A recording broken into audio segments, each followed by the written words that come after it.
The Electoral College is an anti-democratic institution. Dramatic statement, I know. But what of the small states? What of Delaware? What of the Dakotas? What of Vermont? I mean, would you really want to live in the dystopian hellscape where every election is decided by Florida, Pennsylvania, North Carolina, Georgia, Michigan? Yeah, it would be awful if those large states dominated every election, which is why the last few elections have... Oh, wait. Well, states' rights is often used to describe the main benefit of the Electoral College, or the protection of the minority of voters. Truth be told, the Electoral College is not a very good anti-majoritarian system. It is something much stupider that emerged not really from any conscious choices, but rather from being something more of a legacy system. And as a good way of demonstrating that, let me show you the map. Here is a map of when Hillary Clinton won in 2016. Grant you, it's a slightly different timeline.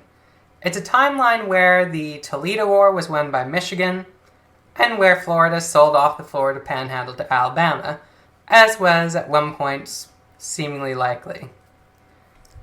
Now perhaps some of you might be going, but wouldn't that change other stuff in history too? The answer is yes. Notably, it would have changed the outcome of the 2000 election as well, putting Florida into the Democratic column then, and giving Al Gore the Electoral College majority. In short, two small events that occurred 150 years ago, probably of no importance, have ended up dominating the first 2 decades of American political life. This goes to show, we can try and compare the amount of Electoral College votes of the residents of Wyoming versus California, but at the end of the day this has relatively little bearing on how elections are actually run. If Hillary Clinton had somehow picked up 100,000 votes in Wyoming, the effect would not have been her winning in the Electoral College. Indeed, it actually would have changed 0 votes in the Electoral College. This because there's no fractional electors. It's a winner-take-all system. Picking up 100,000 votes in Wyoming, 0 Electoral College votes. Picking up 100,000 votes across the Midwest, well, in that case it's 46 Electoral College votes in the presidency. But hey, let's give this system the benefit of the doubt. I mean, it's been pretty much the same for 200 years, and there must have been some purpose, right? It must be serving some useful goal. Well, in order to look at this, let's take a look at the first presidential election. All 3 states voted. Yeah, that's not quite right. Doesn't really fit with what we know from history. So what actually happened? Well, we often describe the vote as belonging to property-owning white men. The truth is the I Have a Right to Vote club was actually much smaller even than that. It was property-owning white men, in the states where basically they were willing to allow such people any say in the presidential election. South Carolina, for example, would continue not allowing its citizens to vote until the 1868 presidential election. Not sure if that date has any relevance. Presidential elections decided by the popular vote were not part of the original founding of the country. Very much elections are being run on a system that was never really meant to handle it. And indeed, the Electoral College was something of a hash out, as opposed to any grand scheme if you take a look back at when it was established. But hey, is this all just sour grapes? Am I just upset that my Queen Hillary lost? I mean, we don't really know how a popular vote election would have been run, so can we really say anything? Well, the answer is yes. And also yes. The reality is that we have a pretty good idea about how the election would have resulted in a popular vote-based system. Presidential elections are not games of tactics where we randomly throw together a bunch of states trying to get the most effective amount of electoral college votes per person. You're not going to get a coalition that involves both Tennessee and California. You're not going to get a coalition that involves both Wyoming and Vermont. The reality is that a lot of politics draws down to policy, draws down to individuals. The reality is that we do not do this on a basis of how many times the president visits a state. I mean, here's a simple question. How many times has the president visited your state, or any presidential candidate, in the past year? Past decade? Any election? Did it really matter to you? Chances are the answer is no. And the reality is that we pretty much know the answer is no. We know that electoral methods can influence the vote by 1, maybe 2 points if all is going well. This is not a dramatic shift in the popular vote. However, because of the winner-take-all sort of nature of the election, 1 or 2% can have a pretty massive difference. We'll be finding that one out in Florida on election night. The grand result of this is that the demographics that populate the states that are currently closest to the path to 270 votes end up having an outsized importance. The little fissures, basically between states that are just outside of reach and just within reach. As of the moment, this means Midwestern states, Pennsylvania, Michigan, Wisconsin, Minnesota. All states with a larger white rural population, though not super rural. And also noticeably not small. I mean, Pennsylvania is one of the largest states in the country. That said, the white and rural tends to be associated with small state, so yeah. But this isn't fixed in stone. The Midwest is important because it's right now the easiest path, the least biased path for the Democrats to get to the presidency. But that could change pretty quickly. Just ask Virginia and Colorado where relevance goes. Quite quickly, it's looking like North Carolina, Georgia, Texas, and Arizona are moving towards the Democrats at the same time that the Midwestern states are moving towards the Republicans. The result is that as soon as those states, those Sunbelt states, become more viable, the Midwest will see its relevance decline, and it will likely end up joining, say, Missouri in the graveyard of presidential has-been states. The result of this would, interestingly enough, be that we'd go from a system that mostly favors rural white states to one that largely favors more urban minority-heavy states, where the primary swing voters would be college-educated white voters and people of color.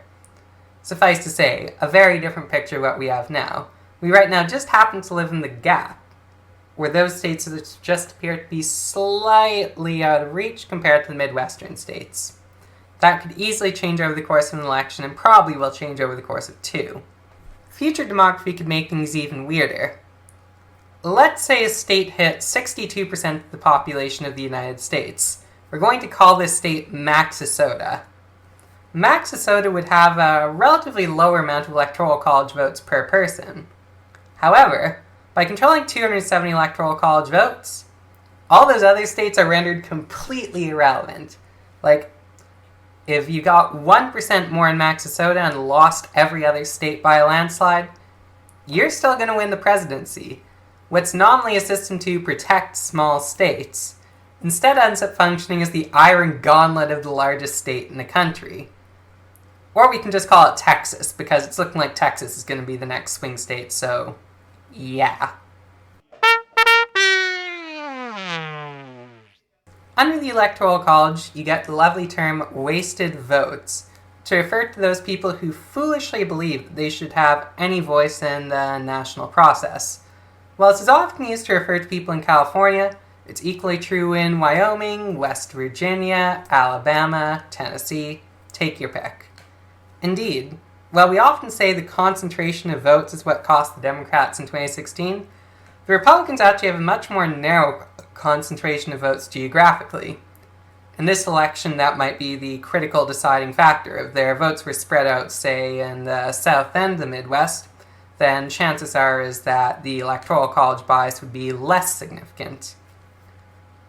However, this wasted votes thing does create some really perverse incentives. So, for example, take a wild hypothetical. Let's say there were wildfires going through a bunch of western states. If, say, you had a president who is almost certain to lose these states, and even if he wins them, it's going to be a long decide election, he might go, you know what? Screw him. Why bother to offer any financial aid? Actually mock those states. I mean, if it picks up about, say, 100 votes in Wisconsin at the cost of 100,000 votes in California, it's a good idea. Wisconsin's more likely to decide the election. And now in an actual crazy hypothetical, let's talk about nuking Wyoming. If nuking Wyoming would gain a Democrat 100 votes in Florida, let's say to prevent climate change, well, in that case, it's also a good idea. Yeah, there's 20,000 Democratic voters in Wyoming, but they're not going to change anything. So yeah, the Electoral College not only ends up affecting democracy negatively, but it also creates some really destructive incentives for whoever the president is. The effect of the Electoral College is not, as commonly argued, to benefit small states, but rather to massively amplify small swings in a handful of states that happen to represent the closest votes to 270 electoral votes. What you have is less of a check on the power of the majority, and more an anti-democratic slot machine. You really might as well just go, we're going to roll dice each presidential election and add that to the vote and see how it goes. Don't like who's president? Well, you should have rolled a 6, not a 4. Which may also explain part of why we hear so much of the small states argument. Because in some ways, it feels better.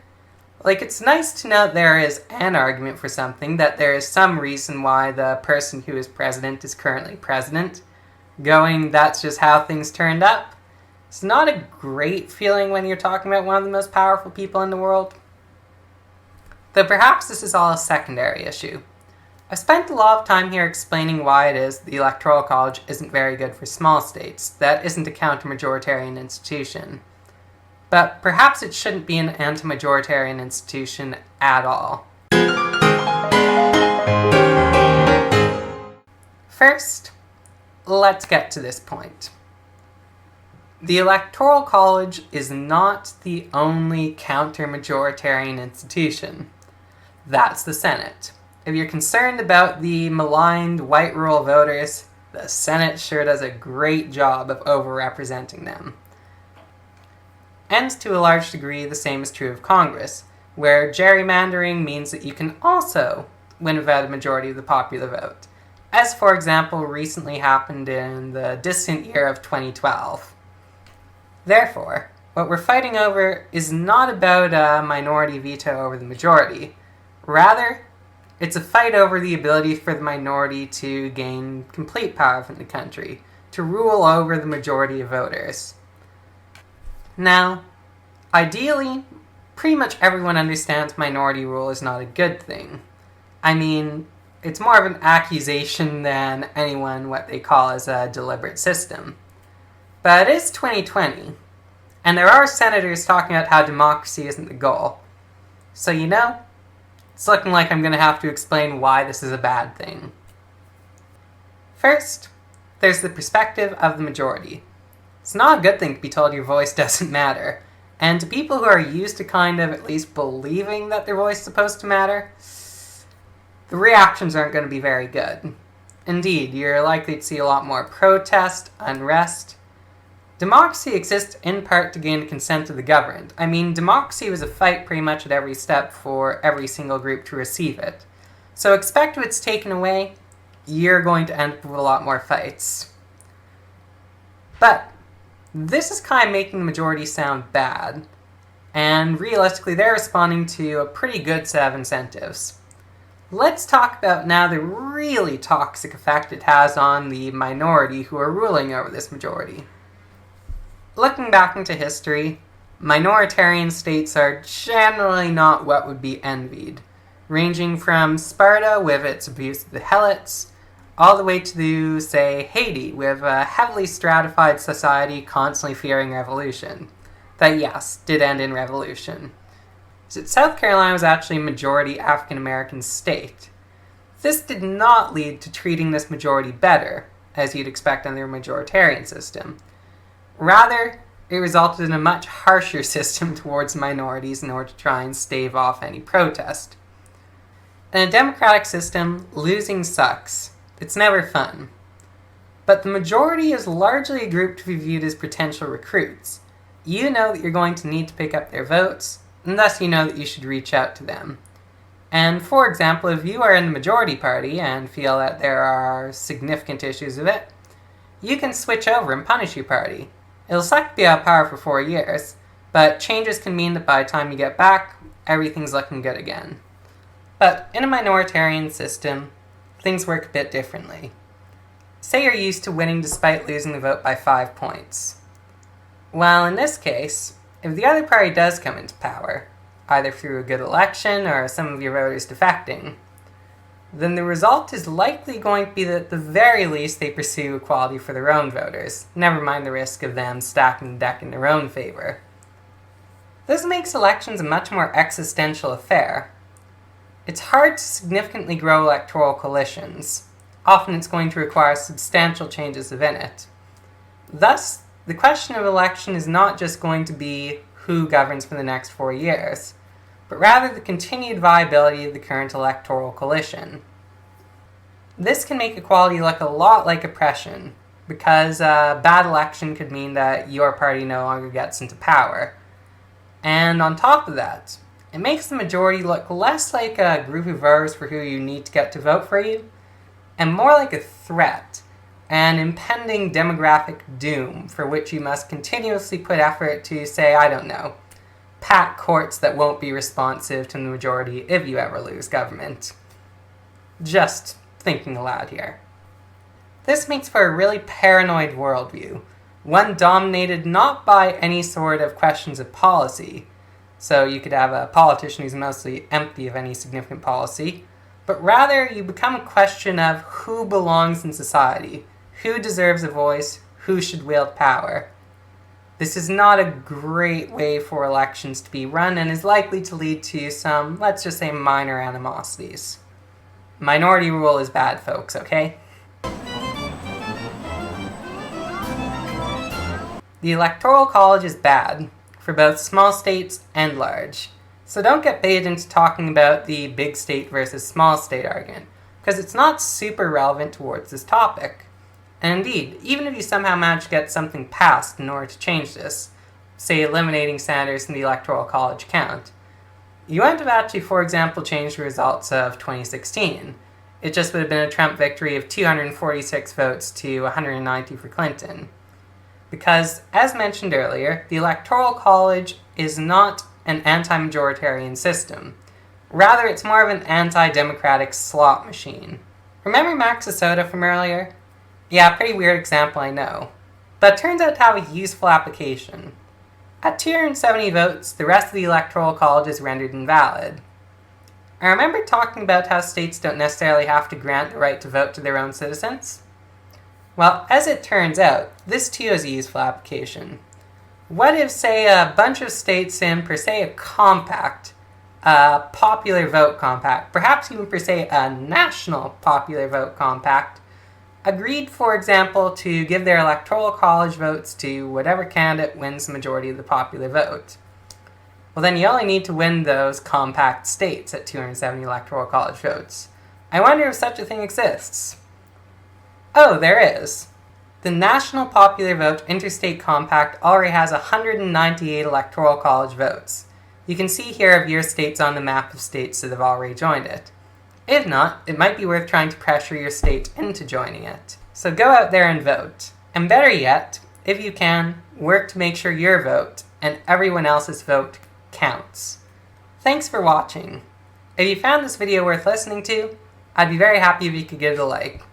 And if you're interested in more videos like this in the future, give it a subscribe. Thanks, and best of luck.